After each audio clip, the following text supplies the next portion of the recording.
ہندوستان پر حملہ آور ہونے والے ہر گروہ کی گزرگاہ متحدہ ہندوستان کا پنجاب رہا ہے، جو کہ اب انڈیا اور پاکستان دونوں میں شامل ہے۔ اس لیے پنجاب میں بسنے والی اقوام کو ہمیشہ ہتھیار بند رہنا پڑتا تھا۔ پنجابی اقوام سر پر کفن باندھ کر تیار رہتے تھے، کیونکہ پنجابی اقوام کو ہندوستان پر حملہ آور ہونے والے ہر گروہ کے ساتھ نبرد آزما ہونا پڑتا تھا۔ یہی وجہ تھی کہ یہاں پر بسنے والی اقوام بلا کی بہادر تھی، لڑنا مرنا اور مارنا ان کے لیے معمول کی زندگی تھی۔ خصوصاً راجپوت قوم کا یہ مذہبی فریضہ سمجھا جاتا تھا کہ ہر وقت جنگ کے لیے تیار رہیں اور جب بھی مادر وطن کو ان کے لہو کی ضرورت پڑے تو وہ اپنی جان کا نذرانہ پیش کریں۔ جان بازی کی جو مثالیں راجپوتوں میں ملتی ہیں، ویسی کوئی نظیر کسی اور قوم میں نہیں ملتی۔ گویا راجپوت پیدا ہی بہادری کے ساتھ لڑنے کے لیے ہوئے ہیں۔ حتیٰ کہ جنگ میں شکست کی صورت میں یہ قوم دشمن کے ہاتھوں قید ہونے پر موت کو ترجیح دیتی ہے۔ اس کے لیے متوقع شکست کی صورت میں یہ قوم میدان جنگ میں جانے سے پہلے اپنی آل اولاد اور مال و زر کو تلف کر دیتے۔ دشمن کو فتح کی صورت میں ان کی خون میں لت پت لاشوں کے سوا کچھ نہ ہاتھ آتا۔ انفارمیشن ٹی وی کی یہ ویڈیو اس بہادر قوم اور نڈر قوم پر مبنی ہے، اور ہم آج اس ویڈیو میں آپ کو راجپوت قوم کی تاریخ بتانے لگے ہیں۔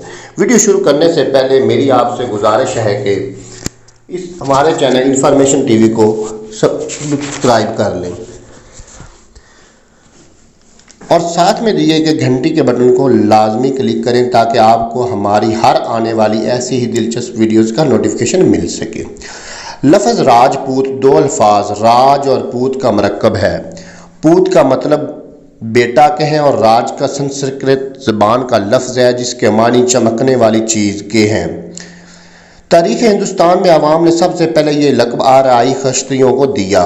مشہور کتاب تاریخ فرشتہ کے مطابق کھشتری جب کسی قوم پر حملہ کرتے یا لڑائی کرتے اور بے تحاشا مال و زر غنیمت لوٹ کر لاتے تو وہ لوگ فتح کا جشن مناتے اور فتح کے جشن کے لیے خوبصورت اور چمکیلے لباس زیب تن کرتے اور ہتھیاروں سے لیس ہوتے۔ اس بنیاد کی وجہ پر برصغیر یا ہندوستان کے لوگوں نے ان کو راجا یا راج کا لقب دیا، جس کا مطلب چمکنے والا انسان کے ہے۔ پھر ان راجاؤں کی اولادیں راجپوت کہلائی اور راجپوت مطلب راجا کی اولاد یا راجا کے بیٹے کے طور پر ہے۔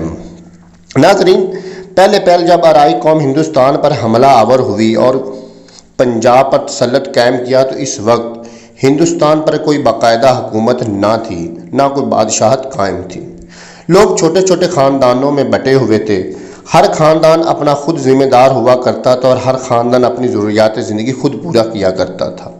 ہر بستی ایک چھوٹی سی راجدھانی کی صورت اختیار کیے ہوئے تھی۔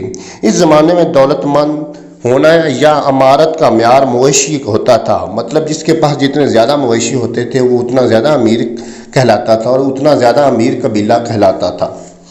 پھر اس زمانے میں آریائی خاندان کی آبادی تیزی سے بڑھنے لگی اور چھوٹے چھوٹے قصبے شہروں میں تبدیل ہونے لگے۔ چھوٹے چھوٹے خاندان بڑھ کر بڑے قبیلوں میں بدلنے لگے۔ اس وجہ سے ان کی خوراک کی ضروریات بڑھنے لگی۔ اس لیے آریائی قوم نے جنگ و جدل اور لوٹ مار کا رواج شروع ہوا۔ طاقتور قبائل کمزور قبائل پر چڑھ دوڑتے تھے۔ اپنی اور اپنے خاندان کی حفاظت کے لیے طاقتور قبائل کمزور قبائل کے مویشی وغیرہ اور سامان خوراک لوٹ کر لے جاتے تھے۔ اس بنیاد پر دفاع یا ڈیفنس سسٹم متعارف ہوا اور قبائل اپنے دفاع کے لیے دشوار گزار علاقوں پہاڑی راستوں کے درمیان میں رہتے تاکہ کوئی بھی آسانی سے ان پر حملہ نہ کر سکے۔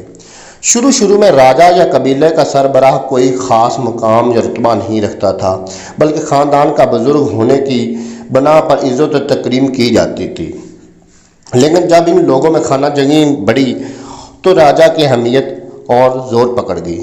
راجا ایک موروثی عہدہ بن گیا اور ایک دوسرے کے قریب مختلف خاندانوں نے مل کر ایک راجا بنا لیا جو ان کی جنگی ضروریات کو پورا کرتا اور جنگ سے دفاع کرتا۔